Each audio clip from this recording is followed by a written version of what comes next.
John Leighton Stuart was a missionary educator who became the first president of Yenching University and later United States ambassador to China. He was the last person to hold the position before resumption of diplomatic relations between the two countries 3 decades later.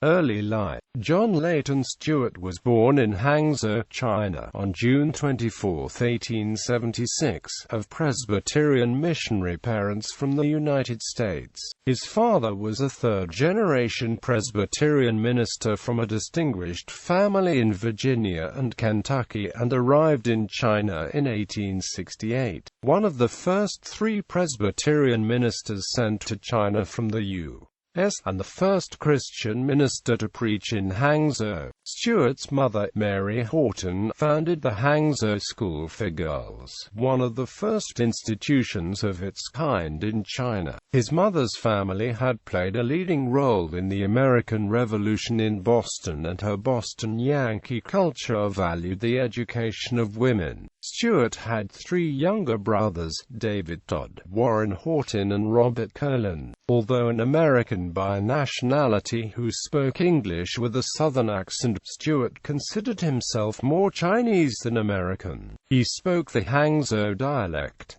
At age 11, he left China to live for several years with relatives of his mother in Mobile, Alabama. At 16, he was sent to prep school in Virginia, where his outdated clothing and mid-19th century diction handed down from his missionary family in China made him a target for teasing by classmates. He graduated from Hampton-Sydney College and later Union Theological Seminary in Richmond, Virginia, where he aspired to become a missionary educator, inspired by the influence of Robert Speer, missionary and academic. In 1904, after his marriage, he returned to China with his wife, Aileen Rodd, of New Orleans, and became a second-generation missionary in China. Together, they had 1 child, John L. Stuart Jr., who would become a Presbyterian minister also. In 1908, Stuart became a professor of New Testament literature and exegesis at the Nanking Theological Seminary.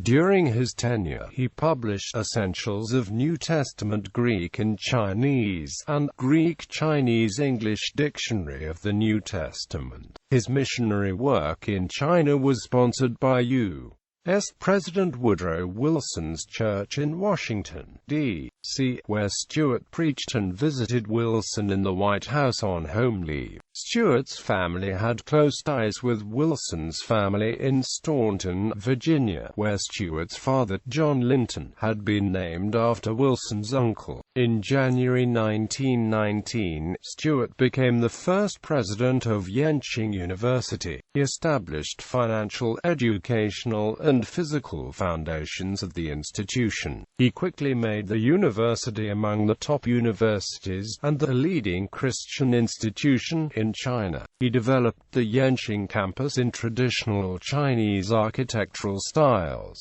Even though many Chinese faculty preferred a campus more Western in design, Stuart's hope was that China would one day absorb the institution as its own, rather than view it as an imposition of cultural imperialism. He also served on the board of trustees of Tsinghua University. He forged partnerships between Yenching and Harvard University, and helped to create the Harvard Yenching Institute, an important legacy in cultural exchange. In 1928, he also formed partnerships with Princeton University, Wellesley College, and the University of Missouri. He cared much about students and teachers and their interactions, and is remembered fondly by Yenching alumni for hosting an ongoing salon for student intellectuals on campus. Princeton awarded him an honorary doctorate of humane letters in 1933. In 1936, Yenching threw him a 60th birthday banquet, where kitchen and cleaning workers presented him with a plaque to hang above his door that read, "His kindness knows no class boundaries." After the establishment of the People's Republic of China in 1949, Yenching University ceased to exist. In 1952, Peking University relocated to the Yenching campus and absorbed most of its academic departments, while Tsinghua University absorbed other departments. The official Beijing University History Museum makes no mention of Stuart or the institution's Western ties, yet the campus stands as his memorial. Political activities. Stuart supported Chinese nationalism. He was sympathetic to students and faculty at Yenching who participated in May 4th movement and May 30th movement. He favored the northern expedition against the warlord factions in Beijing. He even led a protest with Yenching students against the Japanese invasion in Manchuria. When the invaders overran Beijing in 1937, the Japanese ordered Stuart to fly the puppet regime flag at the Yenching University campus and offer his personal thanks to the Japanese military for the institution's liberation. Stuart, well known among Chinese as a man with a strong moral conscience, declined promptly, sending a terse note to the Japanese commander. "We are refusing to comply with these orders." He resisted Japanese aggression in China in his sermons and speeches on campus and in travels throughout China. After Japan's attack on Pearl Harbor, the Japanese incarcerated Stuart in Beijing for 3 years and 8 months. His deep involvement with China's politics, education and culture won him respect among Chinese intellectuals and students during the 1930s and 1940s. Even when Ye Duo, a scholar whom Mao Zedong and the Chinese Communists often praised, expressed his respect and admiration for John Leighton Stuart in his famous last speech. Ironically, when Ye Duo's last speech was included in Chinese textbooks in mainland China, the paragraph praising John Leighton Stuart was deleted. U.S. Ambassador to China. On July 4, 1946, Stuart was appointed the U.S. ambassador to China and, in this position, worked in concert with General George C. Marshall to mediate between nationalists and communists. He forged ties with the leaders in the Nationalist Party, particularly Chiang Kai-shek, who spoke the same Zhejiang dialect, and with several leaders in the Communist Party who were graduates of Yenching.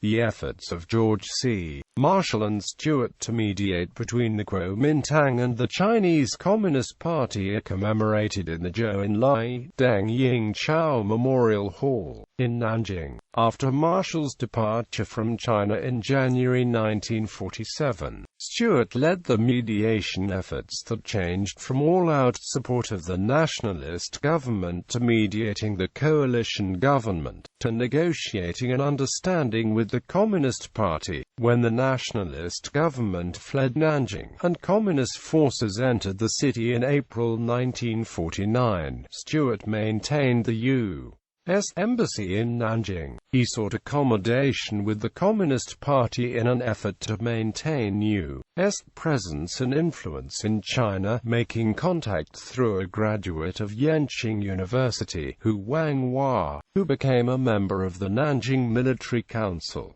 In recommending constructive engagement as an alternative to the official U.S. policy toward China, Stuart came to advocate the kind of asymmetrical Cold War response to communism that George F. Kennan envisioned and that Professor John Gaddis described in his 1980 Bernard Prize lecture to the Society for Historians of American Foreign Relations.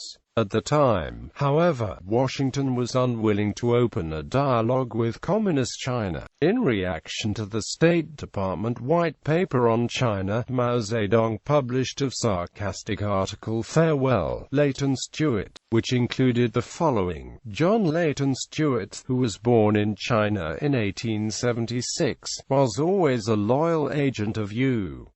cultural aggression in China. He started missionary work in China in 1905 and in 1919 President of Yenching University, which was established by the United States in Peking. He has fairly wide social connections and spent many years running missionary schools in China. He once sat in a Japanese jail during the War of Resistance.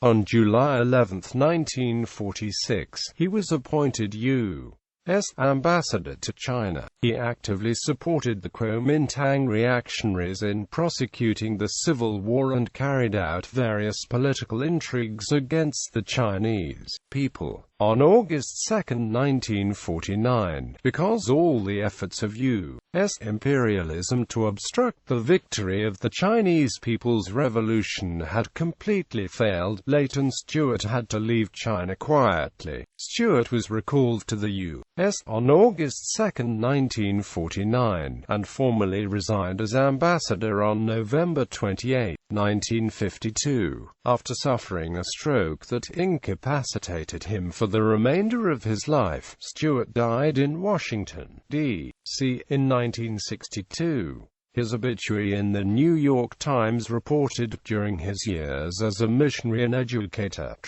Stuart, gentle-mannered and humane, was one of the most respected Americans in China. Stuart's memoirs, 50 Years in China, were only half completed when he was incapacitated by stroke. The book was finished and published by officials of the U.S. State Department to advance a hardline, anti-communist political agenda, and the angry, pugnacious tone of the book's latter chapters betray Stuart's self-effacing modesty and patrician voice evident in the first 6 chapters. Final wish. Stuart specified in his will that he be buried in China, in Beijing, at the Yenching University campus, where his wife was buried following her death in 1926. In November 2008, his ashes were finally taken to China from Washington and buried where his father and mother and a brother were interred, at his birthplace, Hangzhou. 50 years after Stuart left China, Hangzhou officials restored the Stuart House in Hangzhou as a memorial to the family's contributions to China. The design of the house, a New Orleans-style double gallery with garçonniere in the rear, was inspired by Aileen Rod Stewart's childhood home on Chestnut Street in the Garden District of New Orleans. Works, The Essentials of New Testament Greek and Chinese. Based on Huddleston's The Essentials of New Testament Greek. The Jerusalem meeting of the International Missionary Council. March 24, April 8, 1928. The Christian Life and Message in Relation to Non-Christian Systems. Christianity and Confucianism, Volume 1. 50 Years in China. The Memoirs of John Leighton Stuart, Missionary and Ambassador. The Challenge of Asia to Christianity. My 50 Years in China. The Memoirs of John Leighton Stuart, Missionary and Ambassador.